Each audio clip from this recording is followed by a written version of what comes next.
What's up, ladies and gentlemen? BC, I'm here with Loida. We have two cameras here that we're recording with, so you'll see the eyes go back and forth. We wanted to sit down and shoot a quick 10-15 minute video specifically just going through objections, and we're going to jump right into it. Many of these answers you can use universally. For the sake of this, because of our followings mainly being realtors, we're going to do more specific real estate objections. But listen to the answers, and if I have time in the video, I'll break some of the answers down for you. Okay, she's just gonna run through one answer of each objection. I'm just gonna throw objections as if we're meeting with a client and they're about to sign and they have final questions or issues with something, okay? Ready to go? Ready. Cool. So Loida, we wanna move forward, but you know, the commission you're charging is a little bit too high. Can you do 5 instead of 6? You know, I appreciate you asking because at the end of the day, you do want to walk away with the most, right? That's what you're asking? Yes. Yeah. Now, 6%, that is the standard fee that we charge, and that's exactly the type of results that we're going to deliver. Top dollar, get you what you want, and fortunately, that's how it is. Okay, cool. Next objection.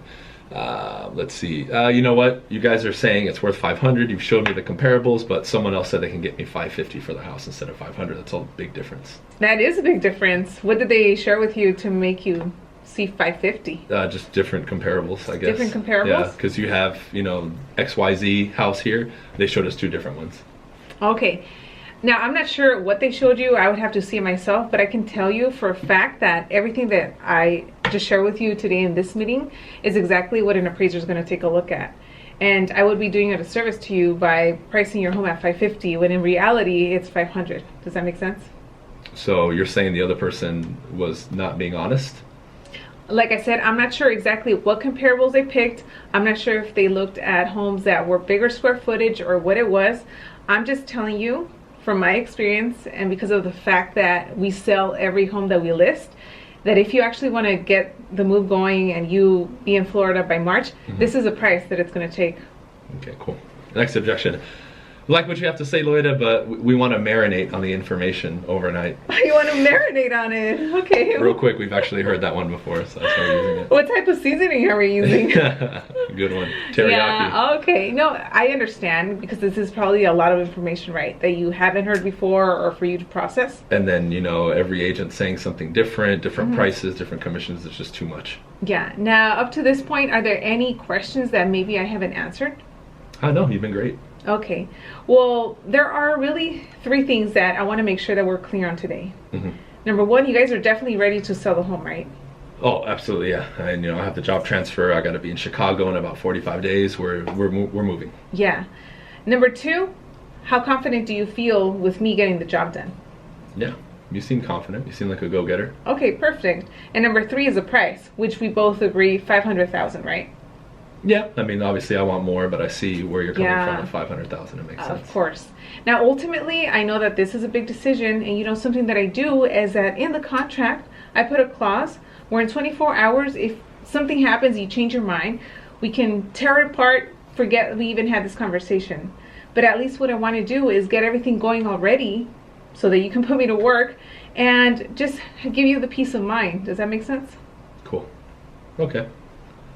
Perfect. Another objection. Let's see. You know what? Thank you for being here, Loida. In the end, it's between you and my cousin, and he's family. And I kind of want to give him the deal because he's family, you know? Yeah. So I'm kind of torn, and I really kind of want to give him a shot. Of course. Now, ultimately, this is a business decision, right? Oh, yeah, of course. You don't just want to give somebody the deal to do them a favor, right?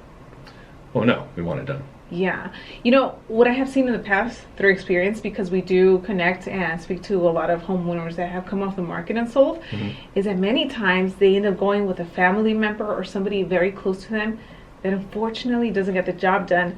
And then it becomes a weird and awkward situation. Does that make sense? Oh, yeah. You mean the deal, something bad happens and then the relationship kind of goes sour? Is that what you mean? Yeah, exactly. Yeah. So I'm sure that you've heard the phrase, it's better not to do business with like family or people that are close just in case something happens. Yeah, keep your personal and business separate, yeah. Yeah, exactly. So, I mean, ultimately, I'm here to help you. I know that I can get the job done. I'm not sure where your cousin stands, but it would be in your best interest to at least try to keep everything neutral with your family. Okay. Yeah. Cool. Now, another thing you can do is offer to team up with them. Like if I'm Yeah, I was gonna say super that. stern and like, no, I'm working with them no matter what, then you can decide to just team up with them and split the deal. Easy way to keep everybody happy, right? You know what? I see the clause here that we can cancel Loida, but still, man, like if that's the case, why are you asking me for a 6-month listing agreement? If I can cancel whenever, can't you just set it to 30 days or 60 days? That scares me. No, of course. I know it can seem scary. Now, when we put it into the system, we have to put a start and an end date. That's why we put 6 months in terms of the time frame. Now, the great thing for you is that you're hiring us and we'll get the job done in 30 days or less. Now, the reasons that we put it for 6 months is because usually escrow can take maybe 30 or 45 days, which you're still covered. We just want to be safe, and that's why we put 6 months, and that's why we also put that you can cancel anytime. Does that make sense? So if I really want to cancel tomorrow, I can? Yeah. Okay, cool. You know what, Loida, I'm thinking about going with, there's that new company, I don't know if you've heard of them, We Do Things Cheap.com, that new realty company, and Wow. they do listings for 1%. So 1%? you sound, I'll be real, you sound better than them, but if they're offering to do it for 1 and you're doing it for 6, that's like $100,000 difference from the Yeah. price of my house. That's a lot of money. 1%? Are you serious? Yeah.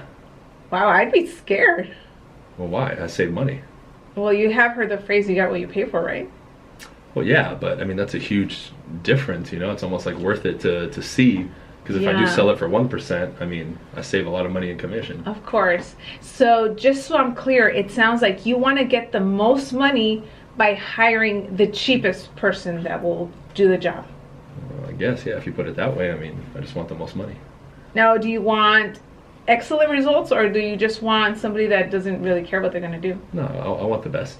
Yeah. Of course. Now, I understand you said it's all about the bottom line, how much money you get in your pocket. How about if you knew for a fact that after commissions and all of the costs involved with the sale of your home, you will still get more money by working with me as opposed to with the cheap company? Well, how is that possible if they charge less?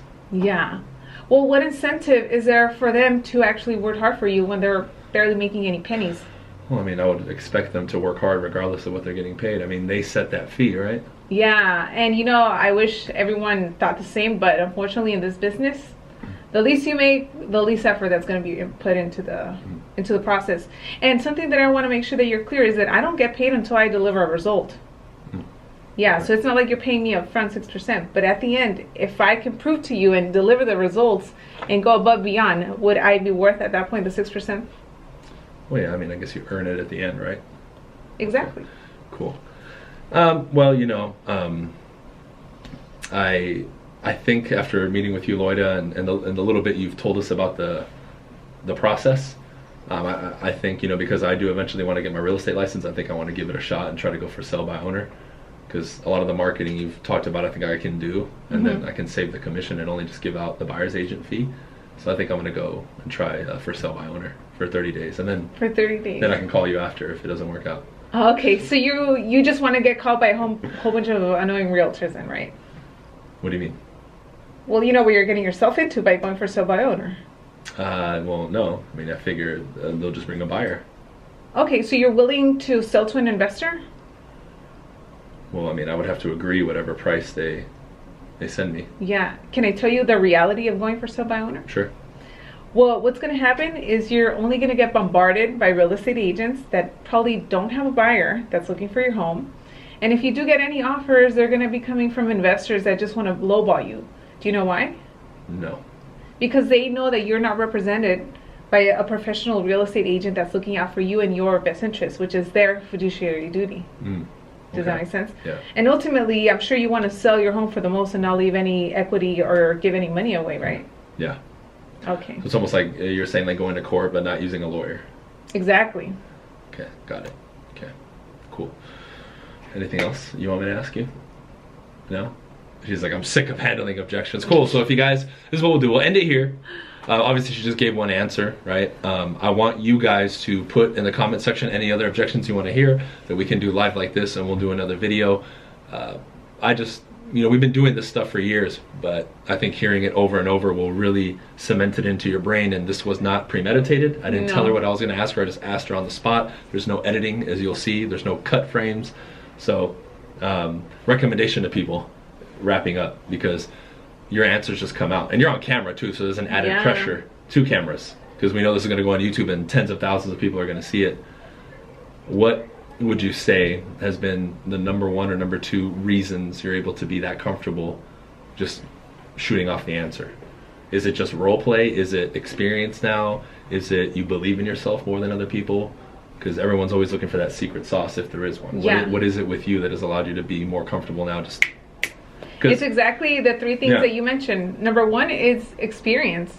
Making the hundreds of thousands of phone calls that I have made over the past almost 5 years. I feel that I have heard everything in the book to the point that I know exactly what to say. And maybe I didn't say the right things in this video right now, but the fact that I was able to fire off something off of on the fly, I know that at least, hopefully, I didn't come off like I didn't know what I was going to say. No, you didn't at all. And I want people to know she doesn't have one answer to these objections, or me. I and her have probably 20,000 responses to every objection. She just said one. That's why I said we're just going to answer 1 and then move on. So rule of thumb for all of you, know 3, minimum 3 responses, so you can always loop back, because you're going to have to. And some people might need to hear it 3, 4, 5 times to finally say, okay. Average 3 to 5 times you're going to have to ask somebody to sign for them to sign if you didn't know. It's going to take time. It's going to take persistence. Okay? So role playing for sure was a big help. Well, actually, my experience was the first one. The second one, yes, role playing. Yeah, well, that's what I meant. I'm adding on to what you said. You said experience first. Role play, would you say, is number 2? Yeah, exactly. Okay, cool. Anything else? And then the last one would just be me being confident in knowing that I can deliver and say something correctly when it comes down to saying it. Where does the confidence come from? Is it the other 2 that feed that, or is it a separate thing? No, it's a combination of both, because once you know what you're going to say, because of your experience, then when it's time to say it, it automatically comes out. Okay, so now that we're wrapping up, just so everybody gets this, 1 is going to be the time that you put in. Okay, you're going to have to role play, you're going to have to memorize these things, you have to go back and forth 1,000,000 times, because that's how you start building the skill. Then as time goes on, and you're grinding on the phones and meeting with people, you're going to make the mistakes and then refine your mistakes and get better. So that's what creates the experience part of it.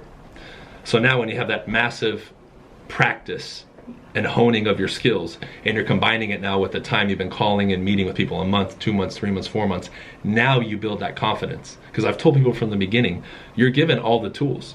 The only thing you're going to have to work on really is experience. But if you know every script inside and out, you've role played it 1,000,000 times, you know your presentations, you know everything inside and out, you're naturally going to have confidence. Because when you step up, you're going to say, they can't say anything that I don't know. And if they do, I have the confidence to figure it out because I'm comfortable. And that's really what it's about.